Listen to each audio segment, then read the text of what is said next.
Xut li tita 4 fjamingi fil-qawra xed fil-qorti li l-kaċċatur jipponta s-center tiegħu fl-ajru u ftit wara l-fjamingi niżlin mejtin fil-baħar. Fuq dan il-każ hemm mixli Miguel Zammit ta' 23 sena. It-talba għal ħelsin mill-arrest ġiet trattata fil-ġimgħat li ġejjin.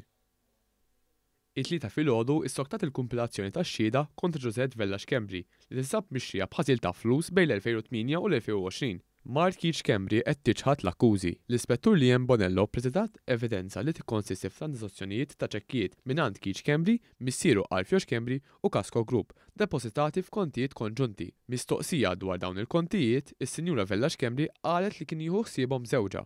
Intqal ukoll li l-kumpanija li tappartjeni lil Vellax Kembri rat eluf ta' flus trasferiti minnha lil Adrian Hillman, ex-direttur maniġerjali ta' Elite Newspaper. L-ispettur qalet li meta Vellax Kembri ġiet murija għatta invoices meta tat l-istqarrija, qalet li m'għandha l-ebda emails jew dokumentazzjonijiet oħra marbuta tagħhom.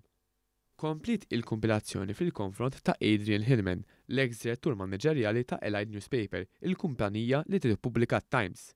Hillman qed tiġi akkużat b'reati ta' frodi u ħasil ta' flus fost oħrajn. Fil-qorti xed uffiċjal mill-Malta Enterprise li spjega li l-Malta Enterprise irċivit proposta ta' investiment minn Progress Press biex tixtri 3 magni tal-istampar b'investiment kollu stmat għal aktar minn 5 miljun euro. Fl-ewwel letter of intent, il-Malta Enterprise offrit qotja fi flus u sussidju fuq ir-rata tal-imax biex tajn fil-finanzjament tal-investiment, iżda l-kumpanija eventwalment għażlet kontra s-sussidju tar-rata tal-imax minħabba li ma kienx qed tieħu self għall-investiment. Żagħżugħ ta' 22 sena mill-Gambja baqa' jinżamm arrestat wara l-qorti xlitu b'pussess u traffikar ta' droga sintetika mingħajr il-permess tas-Supretendent tas-Saħħa kif ukoll li dan sar ftit metri l bogħod minn posti jiffrekwentawhom iż-żgħażagħ. L-akkużat ġie arrestat fl-4 ta' Ottubru fil-Marsa waqt ronda fi triq il-Pitkali.